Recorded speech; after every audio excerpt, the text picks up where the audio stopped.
কোথায় যেন পড়েছিলাম, পৃথিবীতে কেউ কারো জীবনে অপরিহার্য নয়। হঠাৎ অনুভব করলাম কথাটা আসলেই সত্যি। জীবন কারোর জন্য বিন্দুমাত্র থেমে থাকে না, চলে যায়, বরং সুন্দরভাবে কেটে যায়।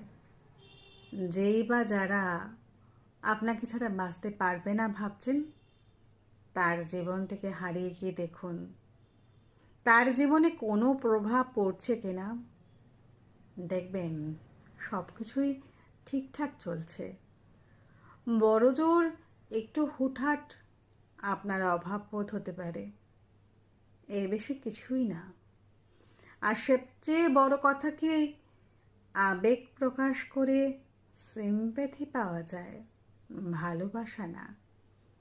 সুতরাং আমাদের উচিত নিজেদের ভালোবাসা এবং ভালো রাখা।